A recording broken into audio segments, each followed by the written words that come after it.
அந்த ஸ்ப்ரே வால்வெல்லாம் நான் இப்போ ஃபிட் பண்ணதுக்கு ஆயில் சம்பா எல்லாமே நான் ஃபிட் பண்ணிட்டேன். அதுக்கப்புறம் ஃப்ளைவீலாம் வந்து பார்த்திங்கன்னா இப்போ நான் ஃபிட் பண்ணிட்டேன். இதுக்கப்புறம் ஹெட்டை தான் நான் ஃபிட் பண்ணுறேன். இதோட ஹெட் கேஸ்கெட் வந்து பார்த்திங்கன்னா ஒரு ஆஃப்டர் மார்க்கெட்டோட ஹெட் கேஸ்கெட் தான் நான் இப்போ இதில் ஃபிட் பண்ணுறேன்.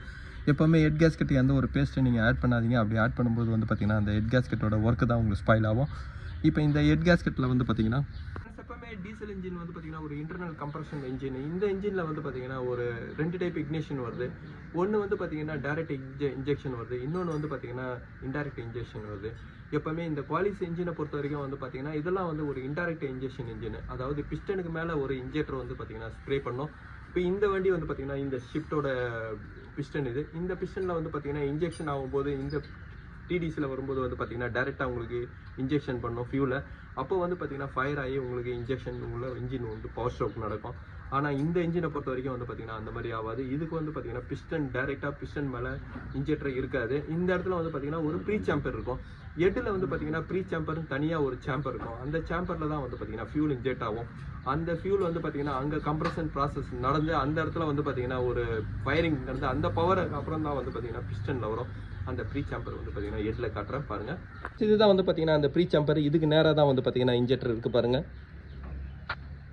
இதுக்கு நேராக தான் இன்ஜெக்டர் இருக்குது. பிஸ்டன் அழுத்துற ஏர் ஃபுல்லாக வந்து பார்த்திங்கன்னா இந்த இடத்துல தான் வரும். இந்த இடத்துல கம்ப்ரஷன் ஆகிட்டு இந்த இடத்துல தான் வந்து பார்த்திங்கன்னா அந்த பவர் ஸ்ட்ரோக்கில் வந்து பார்த்திங்கன்னா ஃபியூல் இன்ஜெக்ட் ஆகும். அப்போ அங்கே பவர் வந்து பார்த்திங்கன்னா பிஸ்டன் வழியாக உங்களுக்கு திருப்பி எக்ஸ்பெண்ட் ஆகும். இந்த இன்ஜின் வந்து இந்த மாதிரி கொடுக்குறது வந்து பார்த்திங்கன்னா ஒரு நாய்ஸ் பொல்யூஷன் கண்ட்ரோல் பண்ணுறதுக்கு தான். ஆனால் இதில் ஒரு ஃபெயிலியர் வந்து பார்த்திங்கன்னா என்னென்னா உங்களுக்கு ஸ்டார்டிங்க்கு ஹீட்டர் ப்ளக் வேணும். மார்னிங் ஸ்டார்டிங்கில் கூலிங்கில் இன்ஜினில் ஸ்டார்டிங்கில் கம்ப்ளைண்ட் வந்து பார்த்திங்கன்னா இதில் வரும். அந்த டைமில் உங்களுக்கு ஹீட்டர் ப்ளக் இருந்தால் தான் இந்த இன்ஜின் உங்களுக்கு ஸ்டார்ட் ஆகும். அப்படி இல்லைனா இந்த இன்ஜின் ஸ்டார்ட் ஆகாது.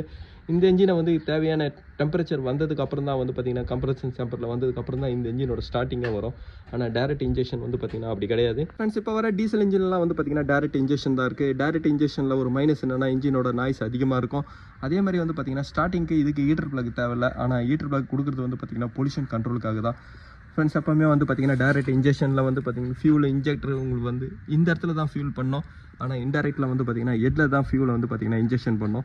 இதுக்கும் இன்டெரக்ட்டுக்கும் டேரெக்ட்டுக்கும் உள்ள டிஃப்ரெண்ட் இது தான். இப்போ நான் ஹெட்டை நான் தூக்கி போடுறேன்.